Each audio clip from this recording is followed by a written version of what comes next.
Welcome back, ladies and gents, to Recasting Culture. Today, I have with me someone who I've actually never met before until this very moment. His name is Dr. Brett Salkeld. And what's so special about Dr. Salkeld is that I was introduced to his book maybe a few months ago by another friend of mine who had just come out of teaching and said, we saw this guy for the PD. I read his book and I was like, I agree with pretty much everything he said. And as someone who works in Catholic education, I was like, okay, I care about this. This is one of those things I'm thinking about probably a bit too much.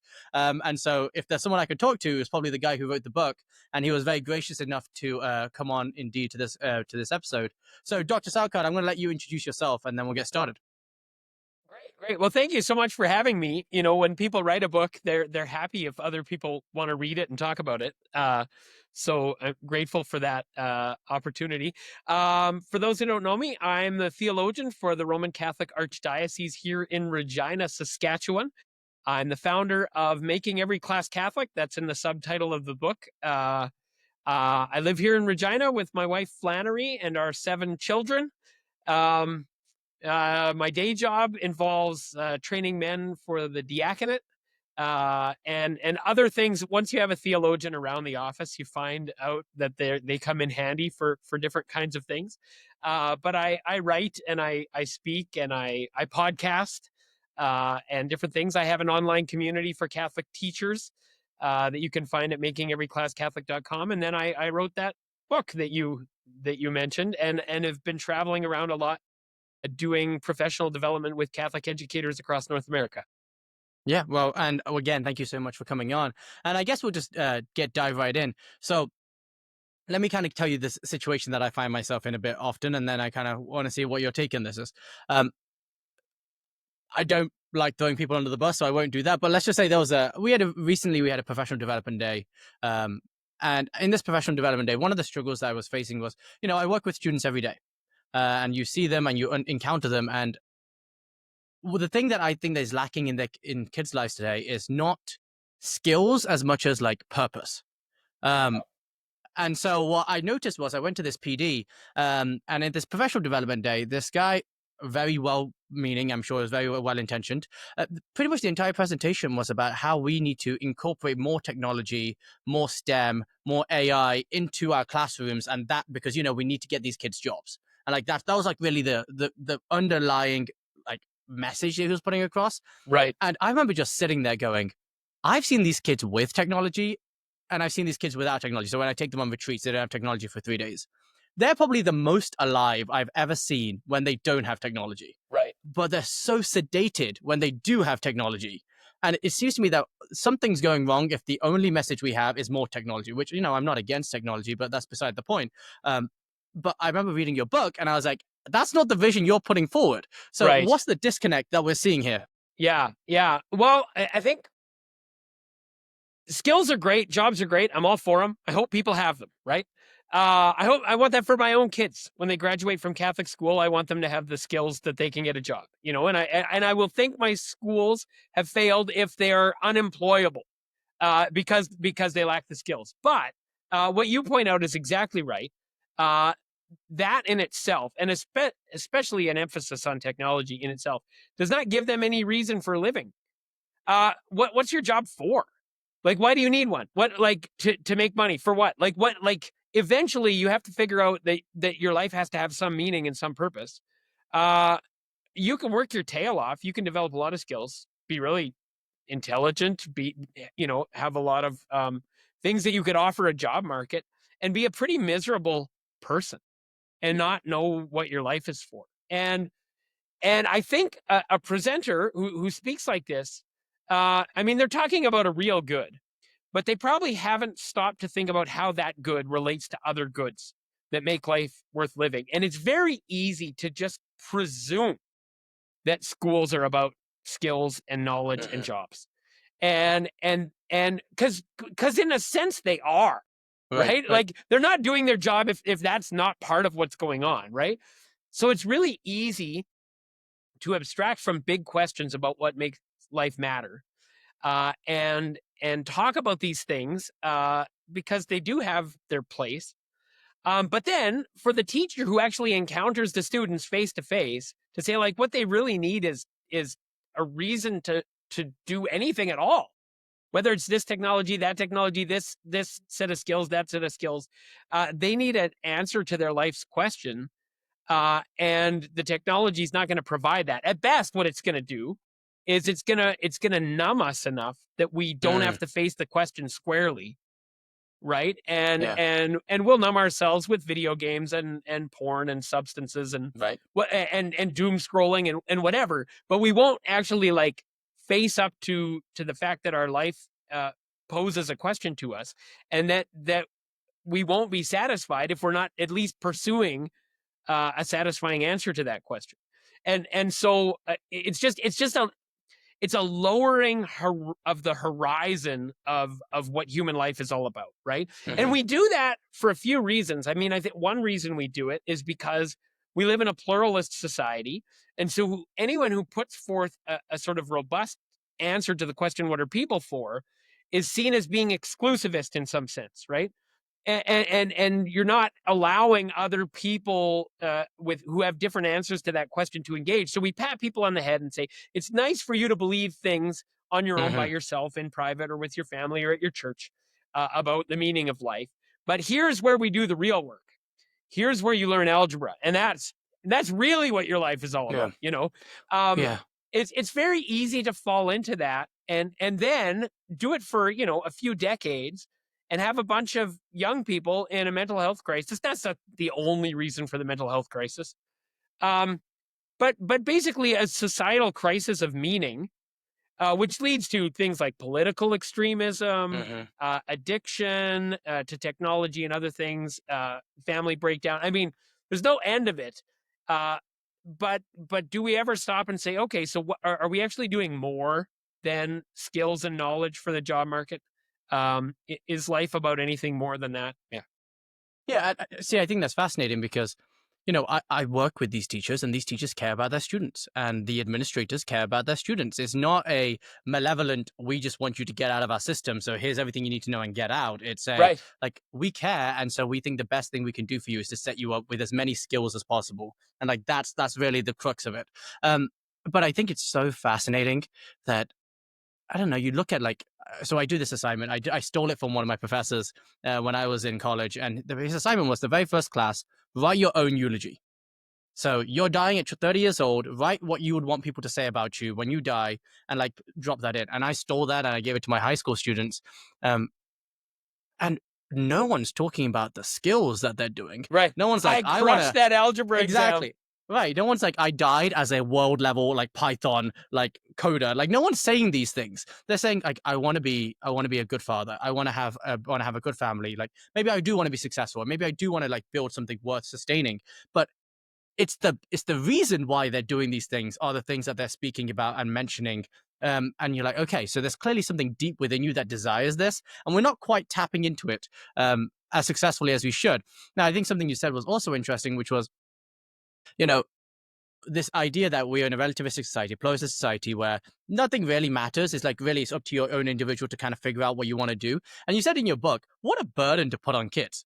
Like you're telling them not only do you need to figure out how to live day to day, but now figure out why you exist. And like you need to find your own reasoning. Like it's crazy. Well, and actually make it up. Right. So Right. so you, because the universe is meaningless unless you put some meaning on it. So now the burden on you is you have to make your own meaning. Right. Sometimes we say you get to make your own meaning. That's BS. Crazy. Yeah. you have to make your own meaning, but you can't, because anything you make up, you know, you just made it up. Yeah. 100%. And you know, you could have made up something else, and you know, you could make up something else tomorrow.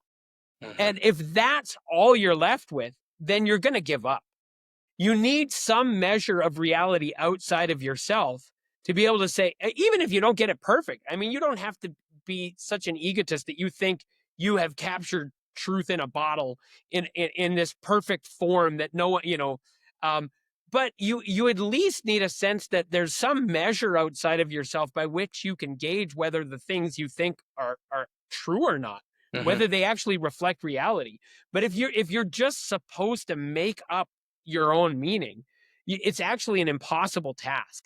And kids will shut down. I mean, you present it to them as like, oh, you're free, go make your own meaning. Well, I mean, just look at the history of philosophy. The philosophers who said that the world is meaningless, so make your own meaning. Like their grad students had a ridiculous suicide rate. Like this is Right. not a happy Yeah. uh, approach to life, the world, and everything, right? And kids want to know what's true. They don't want to be told that they get to make it up. That's not freeing. Mhm. Well, I think it's the same as like it's a simple exercise again. You go up to a kid and go, "We're gonna play a game. You go first." And that's Right. it. The kid Right. looks at you like, "What are you talking about? I have no idea what I'm meant to do in this moment." And you're like, "But you have free choice. You can make anything you want." But it's crippling. It's like I need to know the rules. I need to know what is this life about? What is like where am I aimed towards? And to just turn around and say the opposite of that, it actually shuts down the kid rather than freeing them up. Right. Have you ever read Calvin and Hobbes? I have not. No. Okay, so this is your homework. You have to read Calvin Okay. and Hobbes. So Calvin and Got it. Hobbes is one of the great comic strips of all time. Okay. And there's a few recurring sort of scenarios, right? And one of the recurring scenarios is Calvin and his stuffed tiger and imaginary friend Hobbes play this game called Calvin Ball. And the only Okay. rule in Calvin Ball is that you get to make up the rules as you go. And it always ends in chaos, right? It breaks down into a fight, and it's funny. But Yeah. when I was a young guy reading Calvin and Hobbes, and my cousins and my friends, we all read Calvin and Hobbes, we're going to go play Calvin Ball in the backyard. Right. Well, it's impossible. I mean, you can't get past the first step. Like, it just doesn't work, right? And it was a real lesson for us. And I mean, that could be a fun, like, you want to make gym class Catholic, right? Yeah. Try playing Calvin Ball in gym class and then reflect on the nature of the relationship between rules and freedom. Mhm. Right. Yeah, you're right. That's like, yeah. I want to get into the Catholic piece of this too in a second because I think that's the game changer in some sense. And so I'm gonna hold myself back before I get there. So I'm looking at today's children. I'm looking at the society, and you're talking about the crippling effects of like there's lack of meaning, there's a lack of perception. Could I ask, in your opinion, where did this come from? Because would you say that this has always been the case? Like this education system has always been this oriented in this manner? No, there's a few different factors. One Okay. is that public education explicitly in the earlier parts of the 20th century said we abstract from questions of meaning. Now, you actually can't do that because even to say that is to make a statement about meaning. Like Right. it's an unavoidable situation. But anyways, public education decided that we're not about the formation of a human person. We're about the formation of a cog in a machine, and the machine And is you the think, economy. and that was for a purpose of because it's public, we don't want to like Right. infringe upon. Well, yeah. I mean, so there's deep philosophical roots about like the human person and the nature of truth and all. John Dewey is the bad guy in all this story, and whether every critique of him is fair or not, he shaped our attitude towards public education immensely. Um, but there's this sense that that if we're forming everybody, it has to there have to be identifiable social goods, right? And those social goods can't be sort of airy fairy, like, oh, someone has meaning and purpose in their life. Like it has to be like a marketable skill or something. Right. So there's explicit philosophical foundations for contemporary public education is one factor, and it's essentially a sort of assumed meaninglessness. And then you have to find meaning in other ways, of course. But they're all constructed. They're not something that you can actually count on, right? Then of course there's our technological situation, which is it's sort of this perfect storm for forever deferring meaningful questions, right? Like you can just scroll, swipe. Like you never actually have to spend any time with yourself. You never have to sit in silence. You don't have to engage with other people. Pretty soon, we won't need porn is already bad enough that you don't need to reach out. Your natural human desire to connect with someone, even at the Yeah. base sexual level, never mind at an emotional relational Right. level. Well, you don't need to put in the effort. Mhm. If porn can satisfy that, well, wait till we have AI boyfriends and girlfriends, which we already have, right? Yeah. I mean, I've watched some documentaries of people who have AI partners. It's terrifying. Wow. I mean, like you literally never have to grow up or do anything. Yeah. Like you never, because another person has real needs and real questions, and, and a relationship involves figuring out how you can work with and relate to this other person who's beautiful and unique, and also a sinner, which is really awkward. I married a sinner and she married a worse one. Like, this is what makes marriage so hard, right? Yeah. But it's also what makes it worthwhile, is that you actually are sort of forced to grow out of your immaturities and Mm. and your bad habits and whatever that interfere with your relationships. Well, an AI relationship doesn't force you in that direction at all, right? And so it's what am I thinking? Aldous Huxley, right? Brave New World, the Soma, right? That you just keep people sort of basically satisfied and tamp down any serious existential questions, and keep the machine running. And you know, I, what you were saying at the beginning about seeing your kids when they're on their tech and seeing their kids when they're not on their tech. I Hmm. was talking to our youth workers here in the diocese, and they said, on retreats, when the kids don't have their phones on retreats, they talk to each other. They Yeah. develop relationships. They play games. They do all this stuff. Give them their phones. They don't even talk. They just disappear, right? So, I mean, those are just two things, the explicit philosophical foundations of contemporary education and our modern technological paradigm. Um, but it's just really easy to not face the big questions that make your life worthwhile. But of course, it's what everyone wants to do. It's what Right. gets Yeah. people excited. I'm sure your kids love the eulogy assignment, Hmm. you Yeah. know, because it forces them to ask the real questions that make life worth living, right? Well, and I remember like when they walk away from it, they're like, no one's like, you as a teacher, when you do that as your first assignment, you learn so much about your students in that you will never get if you just have them in the classroom, because they're always like, you're right, absorbed by the technology around them. And so I think this makes sense for public education. So let me ask, where did it go wrong for Catholic education? Because Catholic education has this framework Right, in theory. right. Yeah. So a couple things. One is Catholic education was typically done by people who had a lot of formation in a Catholic worldview, right? You had Hmm. sisters, priests. Um, as they have moved on, and lay people have overwhelmingly come to dominate the staff in Catholic schools. Uh, I mean, there's good things about that, absolutely.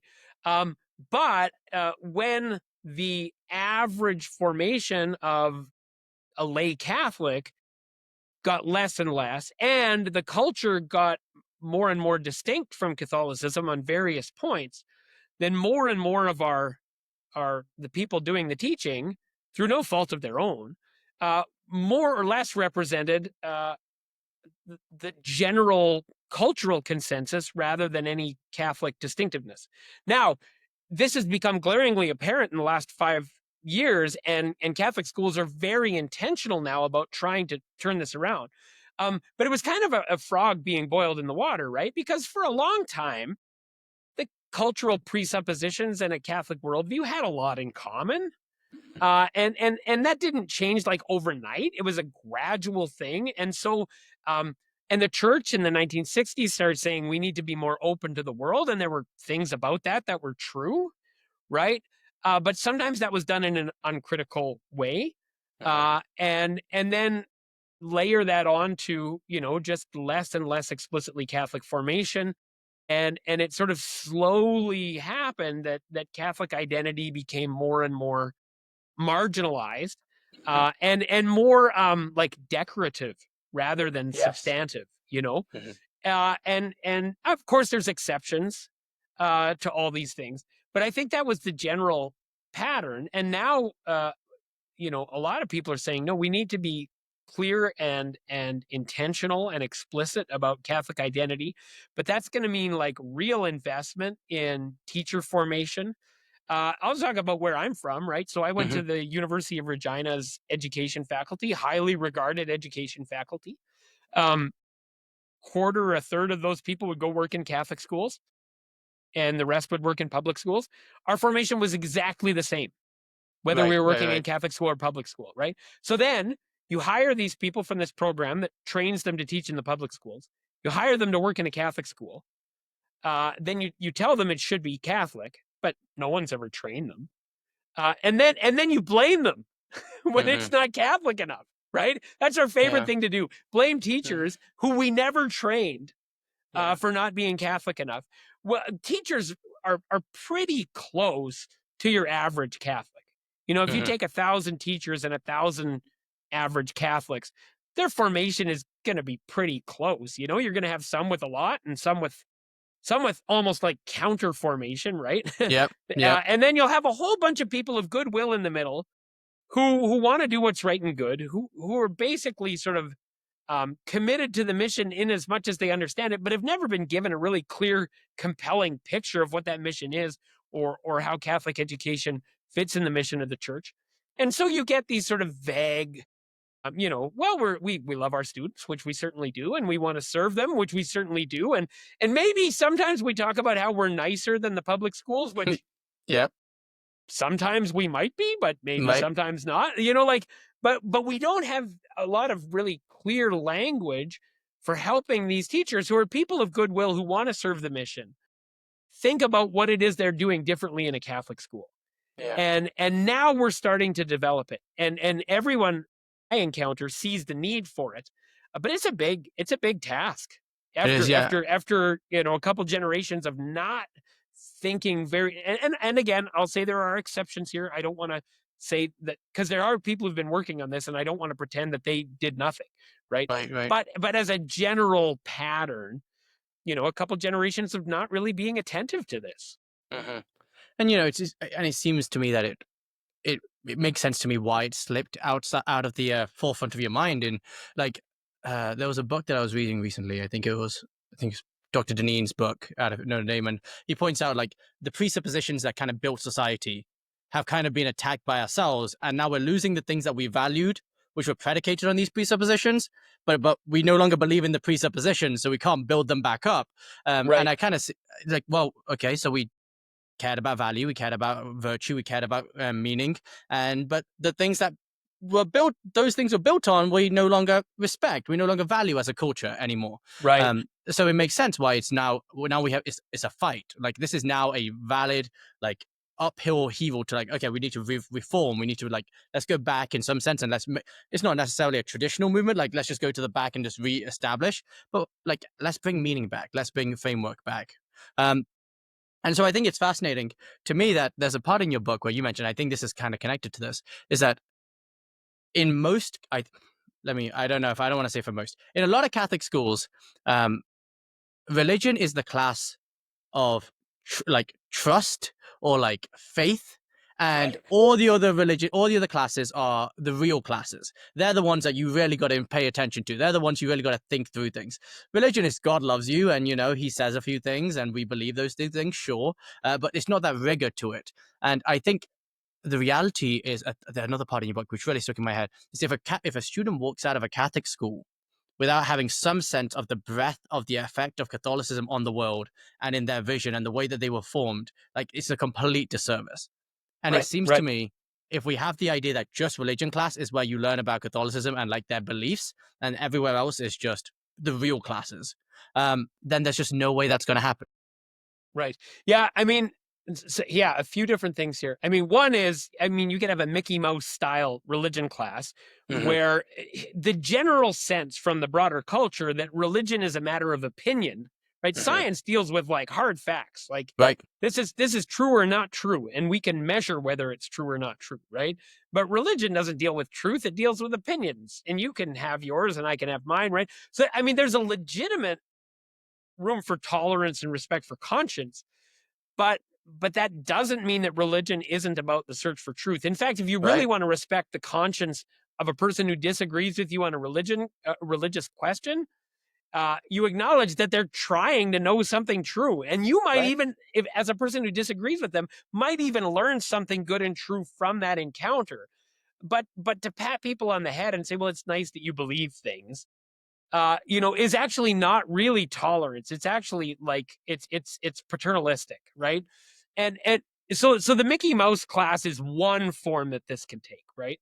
And this can be, this can be a religion teacher who's drank the Kool-Aid. But it could also just be, it could be staffing questions where you say, well, we don't actually prioritize having qualified people teaching religion. We just give whoever's got the spare to teach religion, and they could work through the textbook. It can be the resources aren't that serious. Now there's lots of teachers who are very serious and resources that are very good.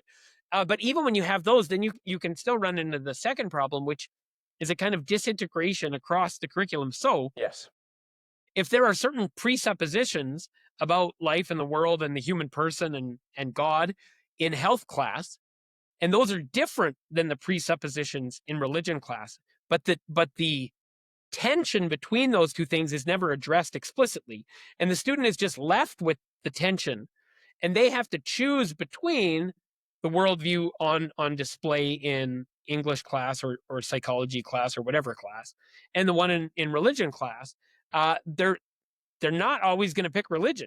And in fact, in a lot of cases, they will have gotten the impression that it's irresponsible to pick religion, because that's maybe religion is bad and dangerous because it causes lots of wars, or maybe it's a psychological crutch for weak people, or whatever it is that, but why pick that over science, which has all this going for it, the right? facts, yeah, right.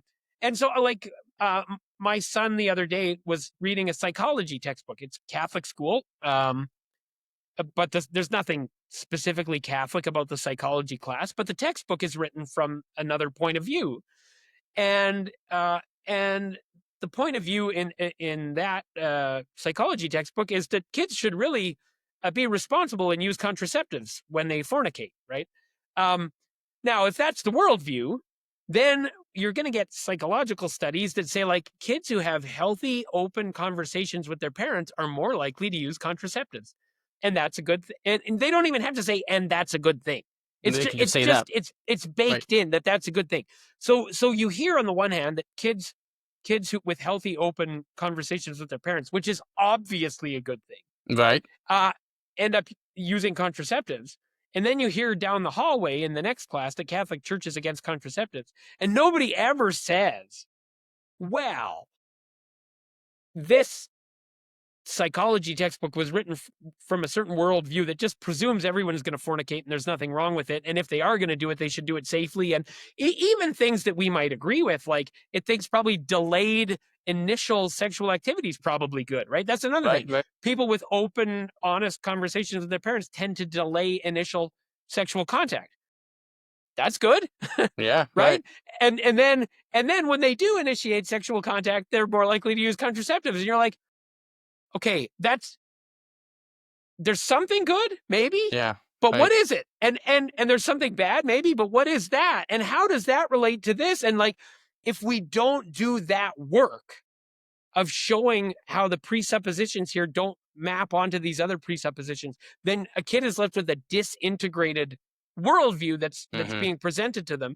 And that's a disservice, because the one thing we've got going for us is a beautiful, cohesive, coherent, integrated picture of the world and the students' place in it. And if we don't give them that in a Catholic school, then we probably don't need Catholic schools. I mean, like that's actually the thing we have to offer that is not available in other educational forums. Or even Neil Postman has this book called The End of Education. It's a fascinating book. And he's writing about public education, but he has this section where he says, look, if you're Jewish or Catholic or Muslim and you've got like a confessional school, you probably don't need this book because you already have purpose. Yeah, right. But he says public education has lost its sense of purpose, and what you get is boredom and anxiety.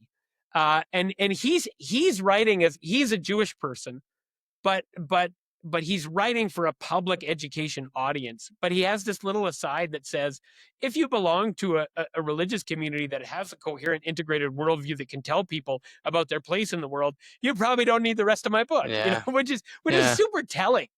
Yeah. Well, and it's sad though, because it's so obvious that we have something to offer.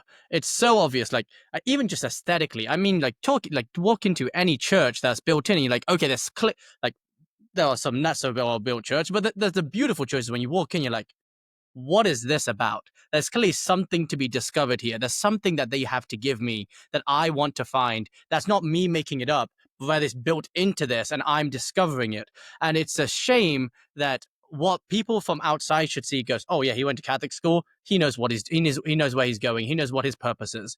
And now we're in a situation where like the kids coming out of Catholic schools are like, I have no idea what I gained from Catholic school, except from the fact that, as you said, like this is kind of the common trope. It's like I was safer in some sense. There was less fights, Right. And that was kind of it. And I was like, that's not. Why do we have a Catholic school for those two things? Just increase security in a public school, and we'll probably get that pretty successfully done. Yeah. I mean, there are real things that you could dig into. That in people will say they'll walk into a Catholic school and they'll sense something about a common purpose or a common, like, because one piece of language we have managed to get to, like the average teacher, right, is something about the dignity of every human person. Yes. That's one thing we have actually managed to get across. And so I want to give us credit for that. Mm-hmm. We don't always understand how that integrates with particular subject matter that might come up when we're reading some literature or when we're discussing a political question, or like we haven't always been given all the tools to work it through for all its implications. But we do understand, I think by and large, we do understand what it means for the sense of the relationships that form the heart of the community of the school. So I think we actually do very often get that part right. And I want to challenge us to, like, okay, if that's good and we see that and we know it's true, let's walk that through all the way to, what does that mean in my high school psychology class where the textbook is coming from a secular worldview? What does the dignity of the human person mean there, right? Because what I want to say to my kid when he brings home the psych textbook that says, he's better off using contraceptives, I want to say, like, I'm all for healthy, open conversations with your parents, including about sex and relationships, right? And I also think there's something a lot better for you than what the world has to offer in terms of sex and relationships. And that they're selling you short when they're telling you that the best you can hope for is some relatively safe fornication. I think there's more for you than that, right? And so I want to walk that basic insight that I think we mostly get. I think this is one of the things we're good at, dignity of every human person. Let's walk that through to its consequences, because one of the other things that can happen is it can actually be co-opted by non-Catholic positions. So you could right, let's take some controversial question on life and family or gender and sexuality or whatever, right? And then you say, well, we believe in the dignity of every human person. Therefore, we actually are going to reject the Catholic position on this and follow the secular, right? So that can actually be co-opted if it's not thought through in an integrated way, right? Yeah, and I think that's fascinating because, well, I look at these students and maybe I think I was probably a bit harsh in Catholic education when I said the only thing was the safety. I think you're right. I think there is a genuine sense of community that I have especially encountered in like the schools that I work in. I'd be very lucky enough to have a principal and like teachers who genuinely in somewhat sense believe in mission, and she lives her life in a way, especially this principal lives in her life in a way that everything in her school is oriented through the eyes of mission. Now, do I want to push that to the like 12th like I can't even think of the word gear and like push on through and like let's go all the way in this? Right. Of course, but one step at a time. Teeners, yeah, right. Yeah. I have an ideological tendency to just go crazy and everything, so I think that's fair. Now, I guess my question is, so let's imagine there is a teacher listening to this, and they go, you keep telling me that we have this worldview to offer. You keep telling me that there is something that we should be doing holistically across these curriculums that they should have by the time they leave. What are you talking about? What is this worldview that these kids should be receiving? Like, what is this? Right. I mean, so this is like a whole book and then books that I didn't write. 100%. Yeah. Right. In the book, I try to walk it through. Well, the foundation talks about some key things that I thought applied particularly to this question with respect to education. Yes. I talk about faith and reason, joy and virtue, freedom and truth. And then the second half, I talk about what does that look like when we think about art or history or math or literature or science, right? From a Catholic point of view. I didn't write a chapter on business or psychology or music or computer science, or world languages, but I would love to. And I've thought about this with teachers. What does a Catholic worldview look like as applied in those contexts, right? But let's draw some like big, broad strokes here, right? One of them is like God and God's relationship to creation, and in particular that highest aspect of material creation, which is the human person, right? What kind of a thing is the human person? What did God make us for? What is our role within creation? What kind of a universe did God make? What is God's relationship with that universe? How do we encounter God through what God made? Because every single thing we study, whether we're studying chemistry or music or poetry or math, we're encountering the created order that tells us something about the creator. And not only are we encountering outside of ourselves a created order that reflects something about the creator, but we are encountering it. And so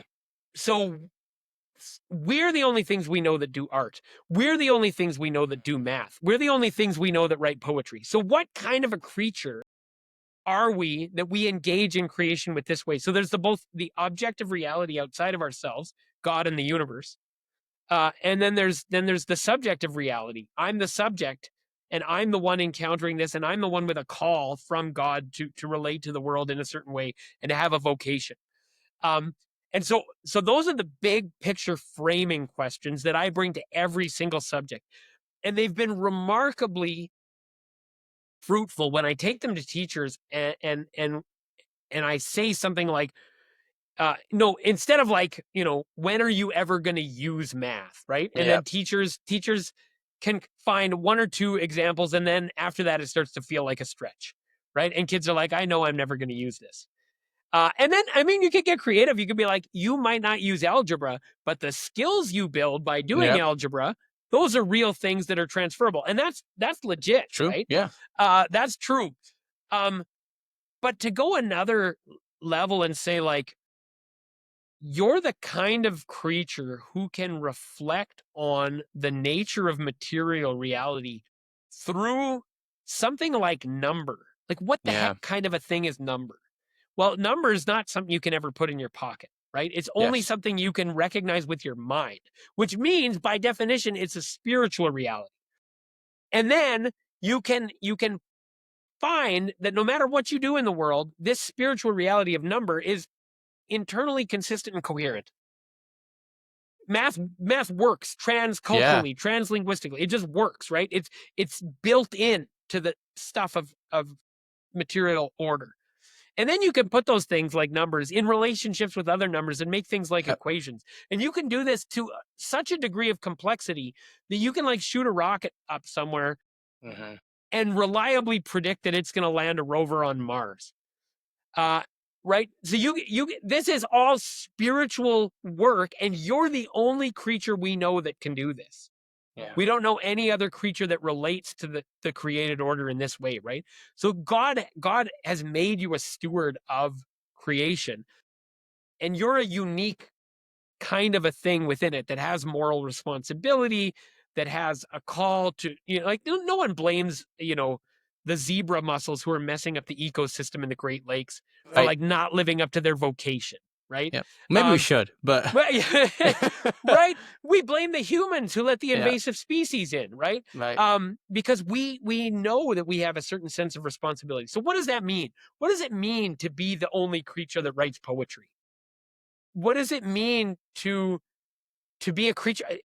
Lately, I've been thinking about money because I didn't write a chapter on business, right? Nothing else uses money. So what the heck is money?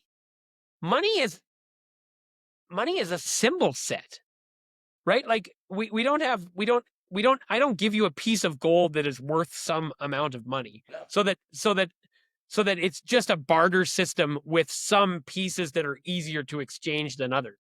But it's actually now it's at the point where it's all like bits and bytes, right? It's zeros and ones somewhere. That you and I agree means something.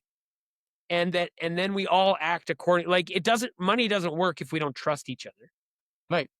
You could reject it at any moment. Right. And money relies on an agreed upon set of symbols that we all read and understand. Yes. And agree upon, right? And we're the only creatures we've ever encountered that can do that kind of thing. Yeah. And in fact, those two things I just described about money are actually, this is super wild. If you read Thomas Aquinas, the beginning of his treatise on the sacraments in the Summa, and he says, why does God give us sacraments? It's what he describes is you're the kind of creature that communicates and makes meaning in these kinds of ways. And so if God wants to get to you, he's going to come at it through the means that you have for understanding reality and making meaning or discovering meaning or whatever, right? The same capacities that underlie our ability to receive grace through the sacraments are the capacities that are at play when we use money. Yeah. Which is wild if That's you actually crazy. think Yeah, about it, right. right? It indicates how money could become an idol, actually. I think it's really illustrative in that regard, right? How it could become idolatrous. But it also can point to the good use of it and to a reflection on what kind of a creature we are that uses money and how we might use it well, right? So anyways, that's just one example, but if you think about these big picture questions about the human person and God and creation, and then reflect on your subject, you're the Spanish teacher. Okay, well, let's think about so language and translation and particularity, there's a whole lot with the doctrine of the incarnation there, right? How God relates to us. God comes and speaks our language. He doesn't demand that we speak his language, right? And then Spanish in the or any languages in the missionary history of the church, where the church goes and learns the language of the local people at its best. Every once in a while, the church has gotten in bed with governments that want to quash local languages. But at its best, the church has always been a defender of local languages and a preserver of local languages. And because we know that the pattern of God's encounter with us is to find us where we are, whether that means Jesus is a good Jew with a Jewish family and Jewish religious practice or whatever the particular happens to be, right? And that can shape how we approach learning languages. Anyways, I could go on for far too long, but you see the point. And I think it's fascinating because I think even in the things you're mentioning, like who is God and who am I, the objectiveness and the subjectivity, I can't even say the words today, subjectivity of that when it comes to ourselves and recognizing that, there's a part in the book and something that I've been thinking about quite a bit is like the adventure of life. The wonder and awe in some sense. I have a beautiful fiance who, I'll be getting married to soon, but I think she gets fed up with me at times because we were driving somewhere and I just saw a petrol station or gas station, whatever you guys call it. And I looked at it and I go, how does that work?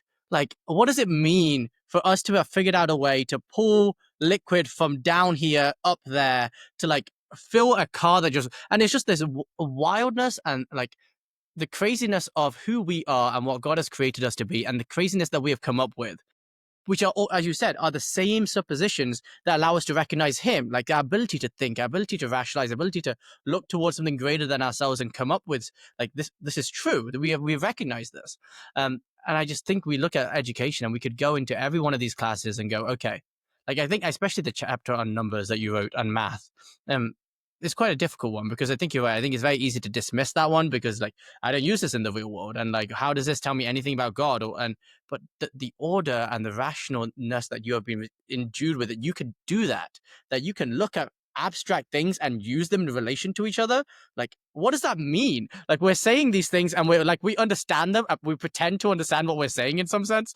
Yeah, and I think it's just magnificent. And I just want, I wish there was a way, and I think there is, that we can imbue in these kids this like sense of adventure, this sense of we have something to discover, we have something to like pursue, and I just want to. That's kind of what I really want to figure out. So a buzzword, but it's a good one, is wonder, right? That education should induce wonder. And when we see boredom and anxiety taking over in our young people, very often it's because education has been reduced to you're going to know the answer to this question that may or may not have some practical use in some utilitarian calculation somewhere down the road. That destroys wonder. If you're just like, but kids naturally, they wonder at creation. Yeah. We have to train them out of it, actually. We have to say, well, that's that's fun and interesting, but now we have work to do.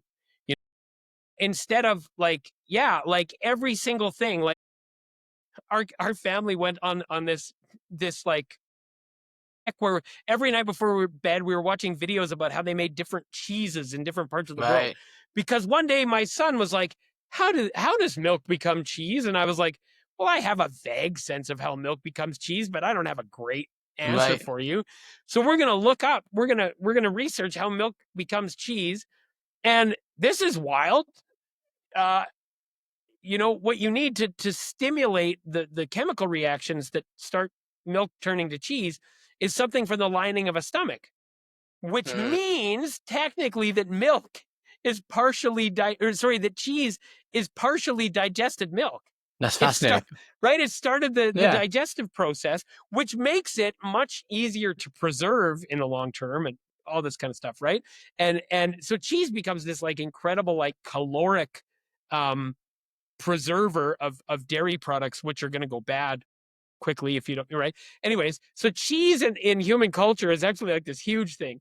And of course, every culture has their cheese. So my kids get all into cheese. And every day we're watching, that's your reward. If you're good and you brush your teeth and you're in your pajamas and you've gone to the bathroom by, before 8:00, then we can watch another cheese video. And then we're watching for cheese sales at the grocery store and we're sampling cheese from all over the world whenever it's on sale. We're like all in for cheese, right? And it was just like, they naturally want to know things about the world. And they're sort of spontaneously drawn to ask these kind of bigger questions and to see where they fit and you can literally do it with gasoline or cheese or anything else. Like everything is an opportunity for an encounter really in the end with mystery, right? Because there's the mystery of God and creation, but then there's also the mystery of the human person. And the thing about mystery from a theological point of view is it's not unintelligible. It's not nonsense. Right. It's not gobbledygook. It's not some puzzle you can never solve. It's supremely intelligible. It's you can know true things about it, but you can never know all the true things about it. You can always know more about it. That's what mystery is in the theological sense. And so this natural human inclination to wonder at reality, right? Like zebras zebras never ask like, oh, what will my legacy be? Or, these kinds of questions that only humans ask, right?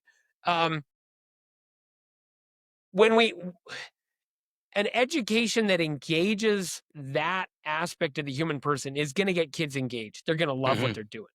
Right. And an education that says, well, that's kind of airy fairy pie in the sky. People have their own private opinions about the big questions, but they're not even really big questions, because the really big question is, will you graduate and get into a good college and get enough, have enough income to maybe go on a holiday or get a kitchen reno or whatever it is.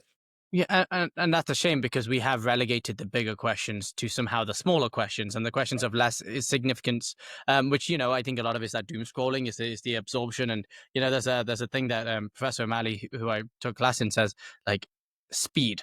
Speed is one of the greatest dangers that we have encountered in society. It's like, when's the next thing? Like, I'm ready to move on at all times. So contemplation and just sitting has just fell apart. And I think contemplation is, in some ones, as a prerequisite for wonder. I think the ability to be still in order to notice, in the ability to still to think and ponder. And I think it's fascinating. There's a friend of mine at the school that I teach at who's like slowly like going down this like rabbit hole of like Catholic integration. That's the word I'm looking for. Integration. And he's a social studies teacher. And he's like, I think we could do so much better in how we teach history, how we teach World War, like he teaches especially like American Revolution up into the Second World War. And it's like, there's so much we could tick with. And so with the conclave happening, just like using like small things that happened recently, like he focused on documentaries about what the popes were doing during the Second World War. Like, what does that look like? What is, and I didn't agree with everything that was being argued, but that's somewhat beside the point. It's like the wonder is like, this is not a separate topic. Like all of this works together. Like we should, like, I do think that's kind of my desire for like classical education, is that it seems to be clearly building on each other. It seems to clearly be integrated. Where I struggle with that a bit more in like your typical diocesan school, because I'm like, how do we form that when, like you're right, like the teachers through no fault of their own and a lack of education aren't ready for that, or maybe they're not quite sure how to go from that. And so like, how do we offer this adventure universally so successfully? And here's the thing, you don't even have to be that successful, because it's so deep within these kids that it will just burst out if given the opportunity. Right. Yeah, no, well, I've even found with teachers. So I'll do workshops with teachers, and very often they'll start with like, okay, this sounds like a good idea in theory, but what does it mean in practice? And you give them a handful of questions and let them sit together in a group and have a conversation.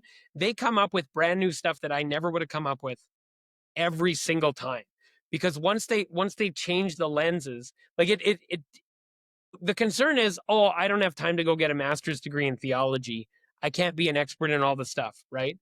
And it's not, I mean, knowing more about your faith is always good. I'm all for it. But you don't actually need a super high level of expertise in theological matters to do this well. You need to frame it in terms of the important questions. And now within your particular area of specialization, you're a social studies or a history teacher. Well, knowing more about the history of the church or the church's social teaching or whatever, obviously is going to be able to help you and inform what you're doing. And so there's subject specific connections. If you're a science teacher in a Catholic school, you better know what the church does and doesn't think about evolution, because that's going to come up in your class, right? You better know about Father Lemaitre and the Big Bang and all that kind of stuff, right?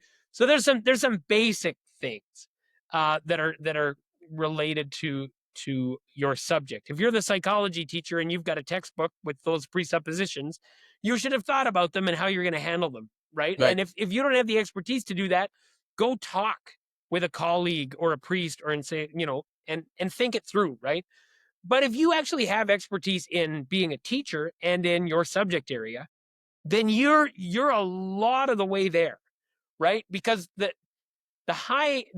teachers who teach like the high end math in high school will find connections between faith and math that I won't find. Yeah. Even though I have a doctorate in theology, because they actually know more about how the math works. If I give them some good questions, they'll find connections I could never find, because they have more hooks to hang the jackets on, like there's stuff sitting there waiting for them. And so I'm always encouraged when I meet someone who has their own expertise in whatever they teach. You give them some questions and they start making connections that I'm just a theologian. I don't know everything about all the subjects that they're teaching. But I can give them a few key questions that really get them cooking. And it's one of the most exciting things I do is these workshops with teachers where you get to see people come up with things that 10 minutes earlier they didn't think they knew anything about. Right. And a lot of it's like, I think the only pushback that I could hear to push back as a teacher, I'm going to try and pretend I'm a teacher in this, and like I disagree with you, and this is kind of like my response. So I'm trying to imagine I'm a science teacher, and you're saying you should know what the church teaches about evolution, and to which I would want to respond. I wouldn't, but anyway, in principle, I would want to respond. Someone might respond. I want to be impartial. Like I don't want to try and defend the Catholic teaching. Like, I wanted, like, this is a serious business. We're talking about facts. We're talking about reality. And like, I don't want to like put a biases on this, and I don't want to like try and spin this in a way that's suitable for a Catholic school. Like, I believe this is real, and I want to present it as such. Right. Yeah. Good. Well, you should be impartial. You should impartially present what the church has and hasn't said about evolution, because your kids will have questions about that. But let's go a little deeper, right? So is talking about something like the Catholic Church's attitude towards evolution, is that some kind of adulteration of your subject matter? Because this is science class, and that's not a science question, right? Sure. So what I say to science teachers, and everyone, but it comes up most for science teachers, look, science questions deserve science answers. Mm-hmm. And the science question that evolution answers, play that straight. And it's actually a corruption. From the Catholic point of view, you should not be imposing on that. You give the science question the science answer. And one of the reasons Catholicism rejects various forms of what is called creationism, which let's distinguish from the doctrine of creation, because we don't reject the doctrine of creation. But we reject various forms of creationism, including intelligent design and all this other stuff, is precisely because it does not respect the methodological independence of the sciences. So we want to say, absolutely, answer the science questions with science answers. But then notice that you cannot avoid the fact that science happens in a context, and there will be questions about science that are not themselves science questions. And your students will naturally want to know what science means, right? Not just how it works, but what it means. And how it works is a science question, but what it means is not a science question. And you have to be able to responsibly deal with the question, right? So if someone thinks that evolution means that God doesn't exist, in a Catholic school, we need a response to that. We're not going to force it one way or the other, but we're going to make darn sure they've heard a good argument, right? And so that, because it's not fair to them, if they've been given some false impression that evolution means God doesn't exist, and then we teach them how evolution works, but we never address the underlying question about what evolution means, right? Maybe what they heard that evolution means is that you're just a cosmic accident and your life has no meaning. Yeah, because that's out there, right? Yeah. Well, that's a pretty serious thing for a kid to believe, and you're not being neutral by just not addressing a question like that. Well, so that was going to be my follow up though, because in some sense, I could hear a teacher turning around and saying, I understand there's a bigger question that comes into play naturally when I deal with these topics, especially grandiose situations like the Big Bang or the evolution. Like, that's not my position. To which I think there's a good reaction for me to go, no, that is your position. That's really your position.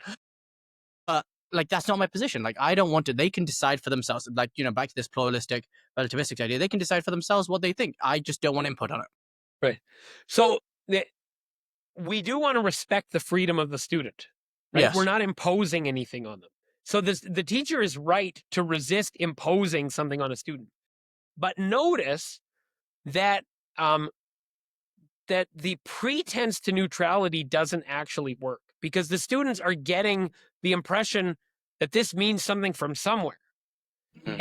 And it will be even the sense that a scientist that a science class is neutral is a weird kind of claim about how knowledge works and how we make meaning. It's not itself a neutral claim.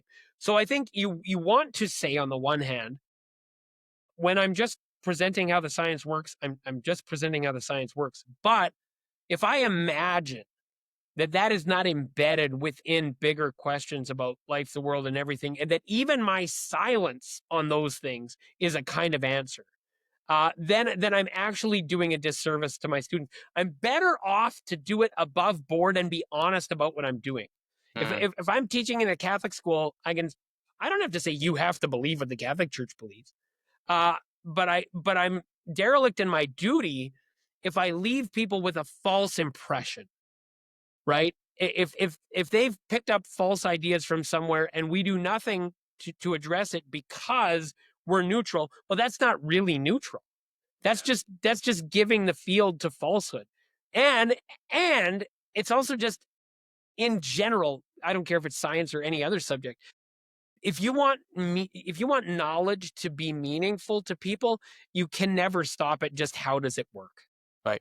Yep, People yep, yep. are always trying to integrate their knowledge within a sense of bigger questions about who they are, what the purpose of their life is, all this kind of stuff, right? And if you say that science is somehow abstracted from those bigger human questions, what you do is you make science boring. I was gonna say, you kind of make it irrelevant in some sense. Right. Science is exciting because of the sense of wonder. Yeah. Right. And yeah. the best science writers and the, science popularizers, they're never neutral on those questions. They always put science in this bigger picture. Like, isn't it amazing that humans want to know and discover and all this? Right. Well, that's not neutral. Now, that's a place where Catholicism will even agree with a lot of atheist scientists. Right. And we're happy to make common cause with people of all different worldviews. But just because we agree with them doesn't make it neutral. Yeah. It's still a real claim about the human person and their role in the world and their relationship with science and scientific knowledge. Yeah. And I think it is the realization that silence in itself is not neutral. And I think that's Right. kind of it's a tough thing to understand in some science, because you're like, well, I'm not saying anything. It was like, but you've had this conversation where you might be with a significant other or someone else, and someone not saying something has just as much meaning to you as someone saying something. And you're like, okay, there's something that I'm learning here that maybe I wouldn't have understood if I was in front of the classroom. Now, Right. First of all, I do want to say thank you for coming on, but I do want to leave you with one last big question before I let you go. And I'm once again very grateful for the time that you spent with us so far. And so, the title of this podcast is Recasting Culture.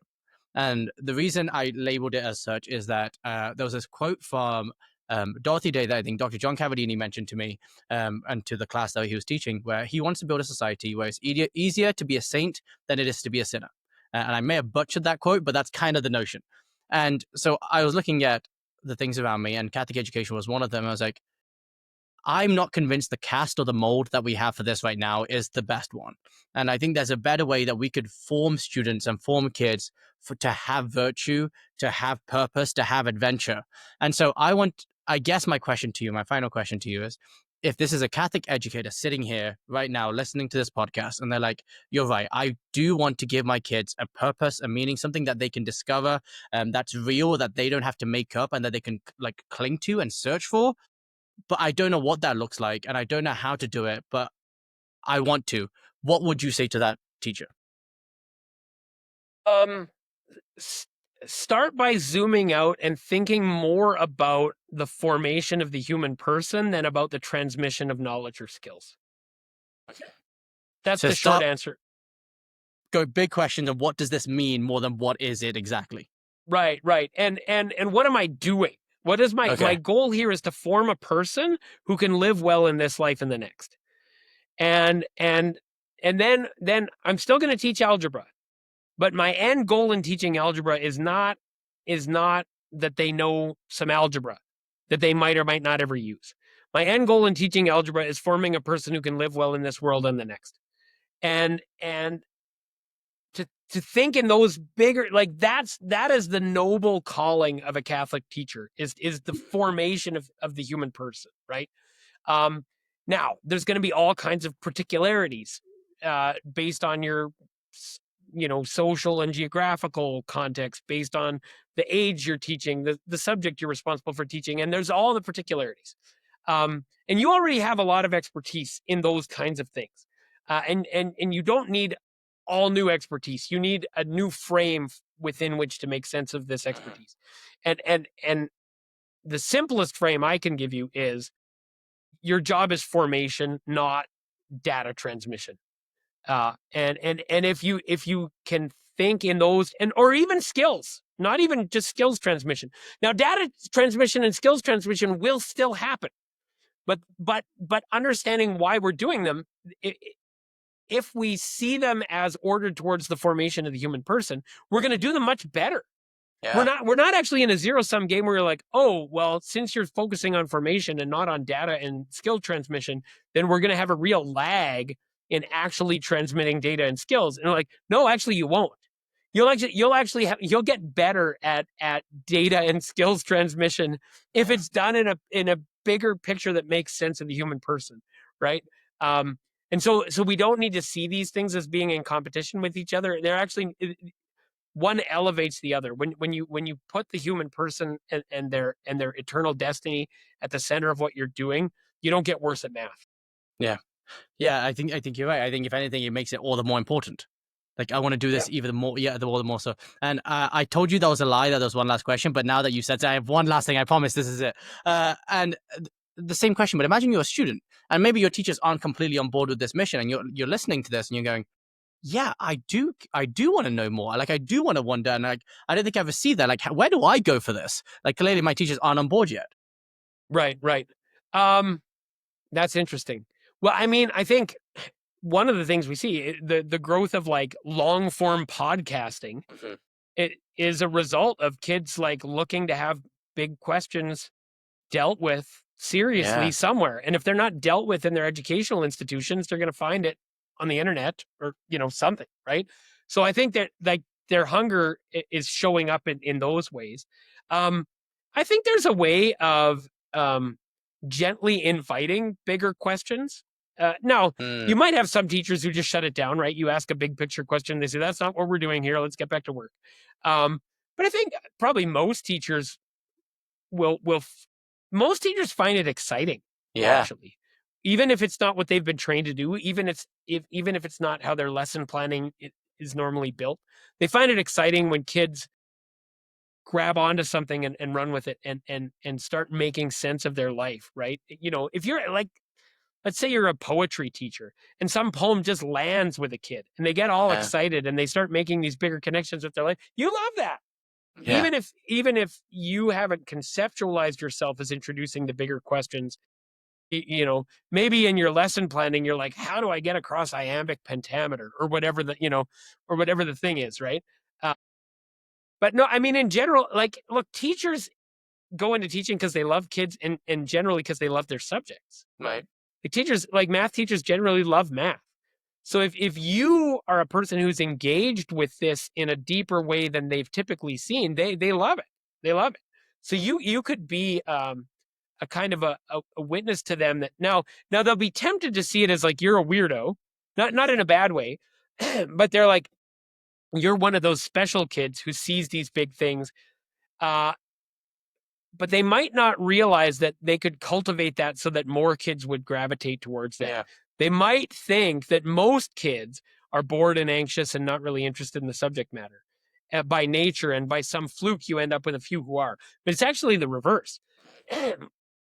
Most kids, given the right sort of formation, love knowledge and wonder at things and want beauty and engagement and all this kind of stuff. But we've actually taken that away, partly by to go back to our first questions, right?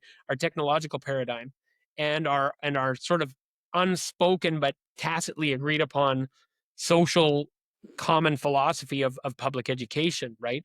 Has kind of stripped those kids away. But that's not the norm for young people. They're not normally anxious, bored, difficult to engage people. They're lively, excited, curious.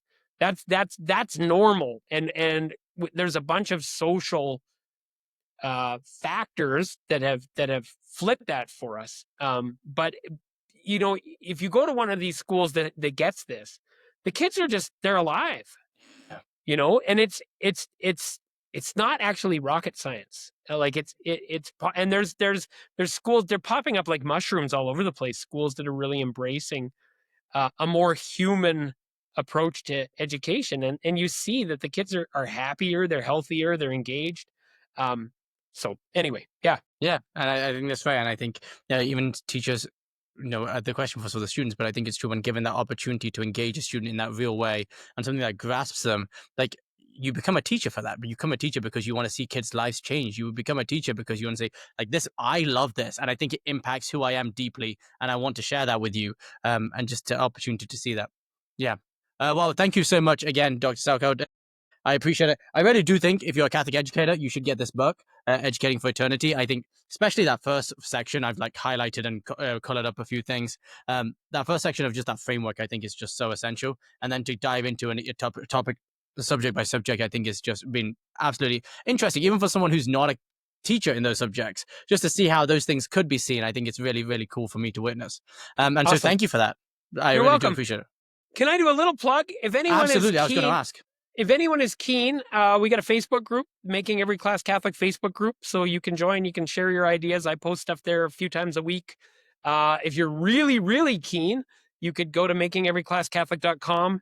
I've got an e-course coming out that you could check out through that, or the online community. If anyone wants to work with me in their Catholic schools, you can go to that website and contact me through there. So I'd love to hear from any of you. Great. And I will make sure everything you just put is underneath in all the descriptions. And I will say, just from the friend of mine who attended your PD, he did say it was probably one of the best PDs he's attended in his years of teaching there. And so I will say I've heard great things, and the book is great, and I've spoken to you is great. So all things considered, I do think people should check it out, and I really hope they do. Fantastic. Thank you so much, Appreciate Aibel. Thank you so much, Dr. Salkeld. I appreciate it.